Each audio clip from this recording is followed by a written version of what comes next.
So when we start to operate in fear, we start to panic. And when we start to panic, we start doing things that we normally wouldn't do. You'll go out and buy something that you really don't need. You just got to keep up with other people.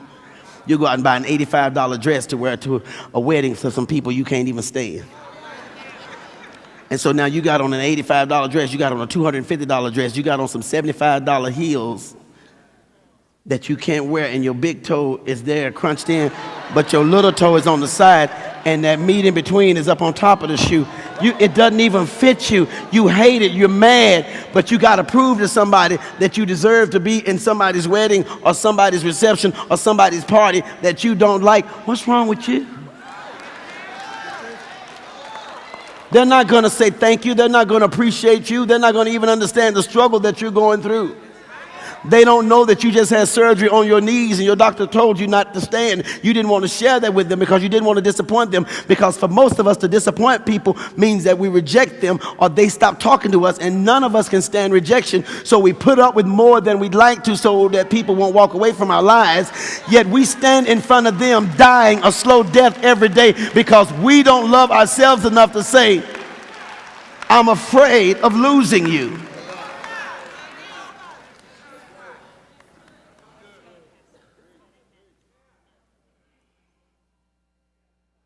It's the same thing that makes people go out and spend every dime they have to prove to people that folk love them. And before you die, you'll look back over the diary of your life and realize you have almost bought every relationship you've ever been in. And it's okay if you say you bought them, except you just put your price down way too cheap.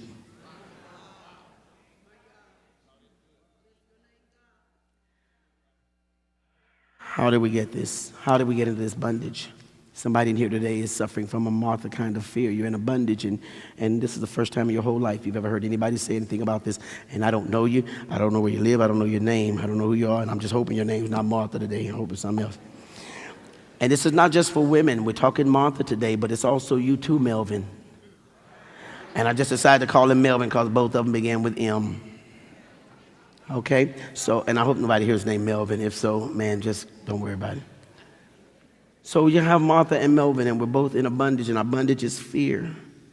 And what we don't realize is the Bible says in Psalms 118:6, and everything I say has to come from the Bible, because if not, then somebody will say, well, I don't believe in that. And that's okay if you don't believe in that also. I'm not talking to you this Sunday. I'm talking to someone else. However, remember, you just ask God to fill you, so Satan can't whisper in your ear and tell you this is not for you.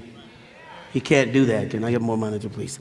Now, the Bible says, the Lord is on my side.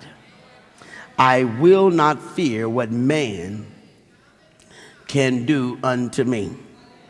Now, David is saying that he's saying, I will not fear because God is on my side.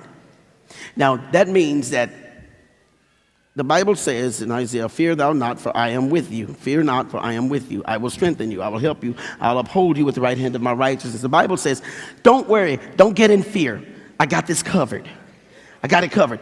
When God says don't fear, he means I know some other things may happen, but don't fear. When you get on a plane and you're riding on that plane, first of all, it took some faith for you to get on that plane. You didn't believe it, but you had to because you had no choices. Sometimes faith will come when you have no choices. But if your fear comes in, you're not going to get on that plane. If you're riding on a plane and the ride gets a little turbulent, the ride gets rough, the devil will come in and talk to you. Let me tell you what he'll say. He'll say, this plane is going to crash. And you have to say, no, it is not. Say it with me. Say, no, it is not. Say, because I'm on this plane. And the Lord is on my side. So all y'all gonna be blessed because I'm on this plane. I'm gonna tell you right now, this thing is not going down because the Lord is on my side. Do you know how many people are being blessed simply because God is on your side? No, give somebody a high five and say, you don't know who you're sitting next to. Do you know how many people's lives are changing? They're getting better and better and better and better.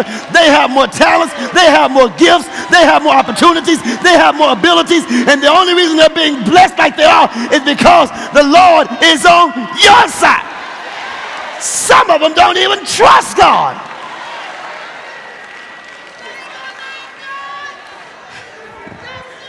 You want to know why your mean old boss and your mean old company is still surviving? You want to know why your mean old honorary co-workers and the mean old honorary people are still in business? Because God knows you need to keep paying your tithes.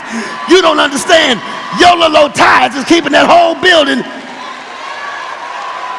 Say it, because the Lord is on my side. This plane can't crash because I'm on it.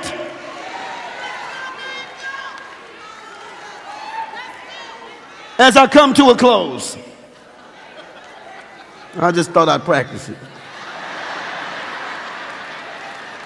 The Bible says 10,000 at my left hand, 1,000 at my right hand, but nothing's going to come next to me. Psalms 91 say God has given his angels charge over you to keep you in all your ways, lest you fall.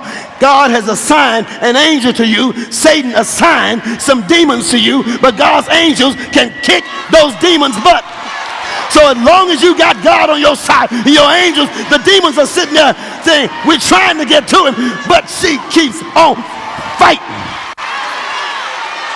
Hey, somebody said, don't lose your fight. What are you fighting for? I'm fighting for my faith.